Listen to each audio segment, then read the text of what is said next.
This video is going to be the test footage of the DJI Phantom 2 Vision Plus that I went ahead and fully restored. This one was water damaged essentially, and it had several problems. One, the ESCs was shorted out.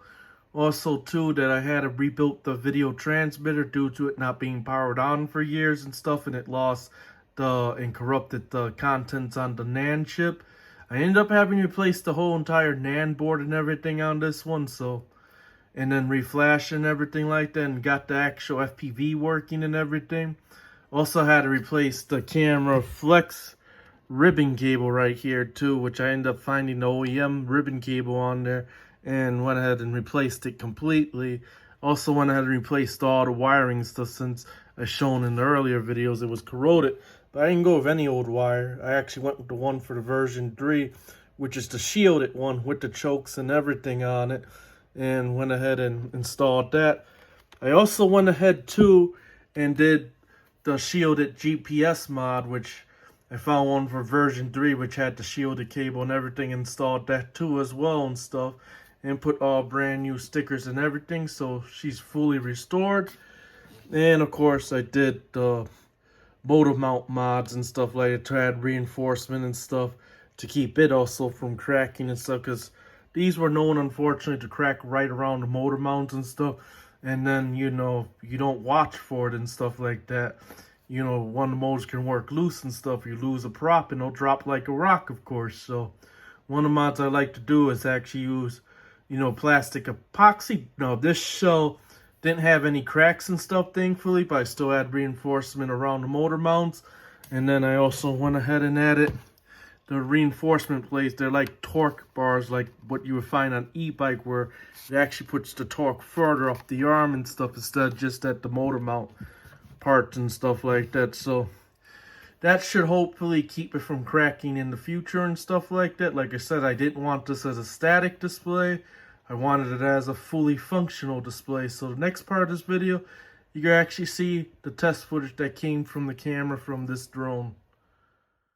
So here's the test flight in windy conditions, and I estimate around 15 to 20 mile wind gusts, about I say around 140, 150 feet up in the air right now. And yes, you're seeing props here and there because it is fighting wind, of course.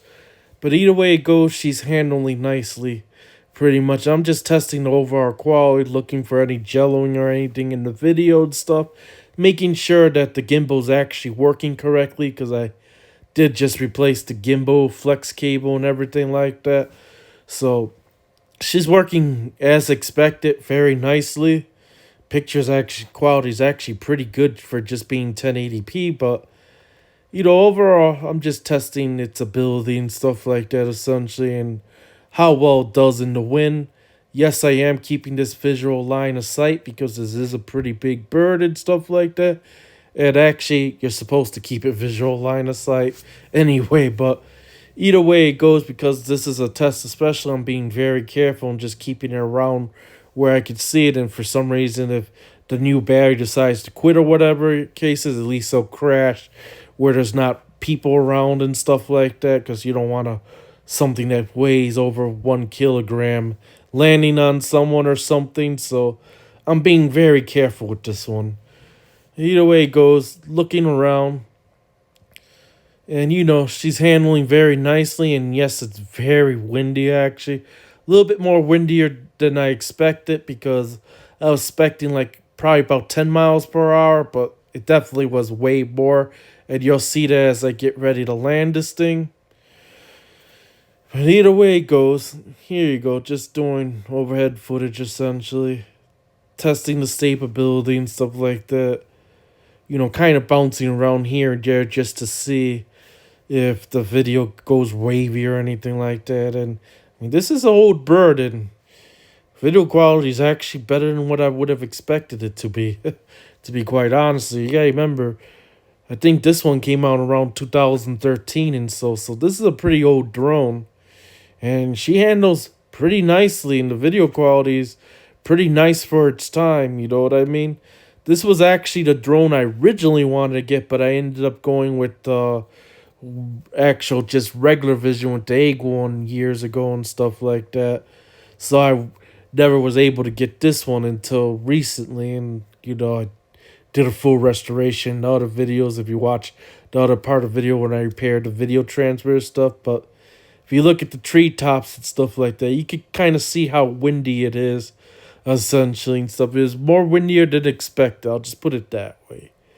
But either way it goes, she hands nice, and I'm about to land it right now. So here you go, and pretty much enjoy the landing, essentially.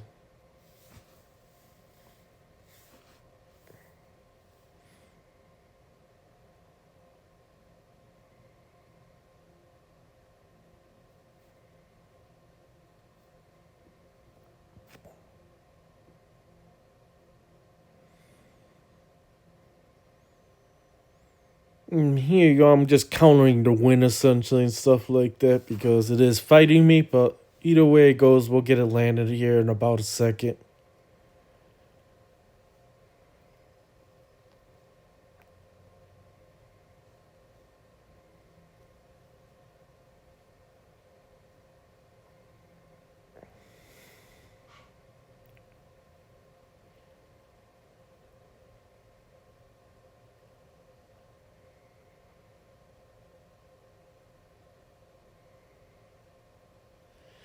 And there you go. She's landed now. So good, successful test flight. So here you go, and a little bit less windy conditions. A little bit windy, but not as windy as earlier.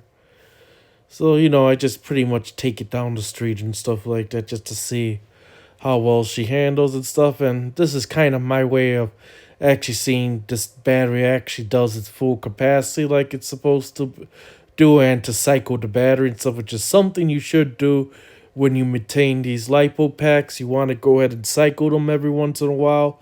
And when you store them, keep them around 60% at storage charge and stuff like that, and never draw them down below 20%. And these batteries will last many years if you do that. Otherwise, you'll end up with a puffy battery or battery with high internal resistance and stuff like that that's unusable. So always make sure that you cycle them every once in a while, and that it's around 60% storage charge. That's where they're the most stable. But here you go, just kind of, like I said, hovering it over here right now.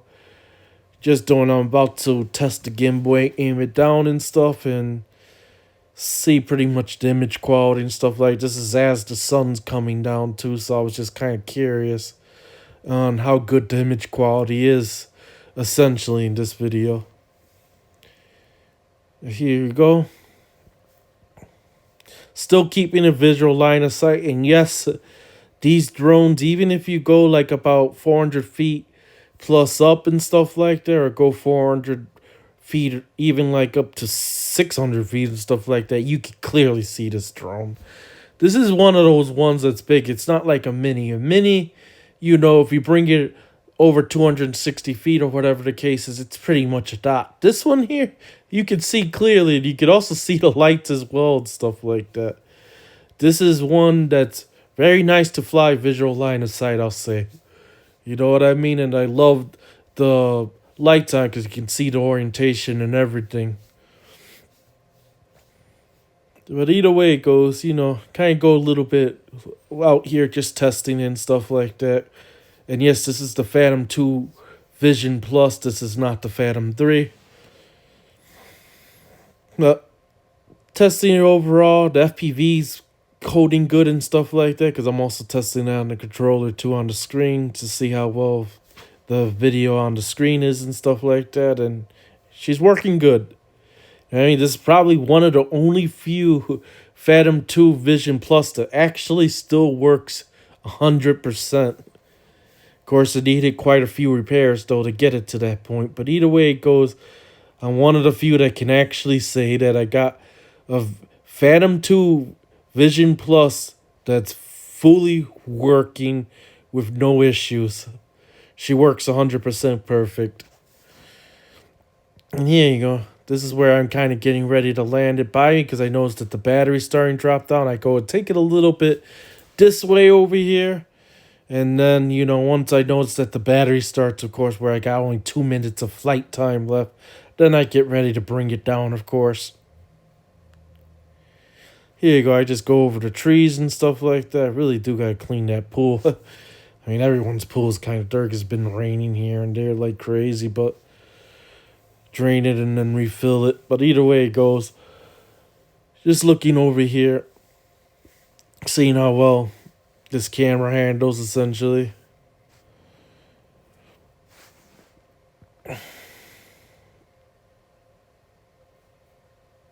And then there's some birds there, but yeah, I'm above the birds and stuff like that. I'm about 170 feet up in the air, and I did that intentionally because I don't want the birds, of course, going near it and stuff like that. So I always kind of tend to fly higher just to keep the birds from attack, because the birds will attack and they will bring it down. They'll also injure themselves in the process. So I always like to tend to fly above the tree line, and usually I'll fly around 200 feet or so forth to kind of avoid the birds and stuff. And if you do get a bird where they do try to attack it and stuff, don't descend. Just hit the throttle up, peg it. They can't catch up to it. You know what I mean? And that way you don't risk losing your drone. And also you don't too. But here you go. I'm landing it right now, as you can clearly see. And of course you can clearly see I'm looking at it, so you know I'm flying it visual line of sight. And either way it goes, here you go. And then I'll bring it in.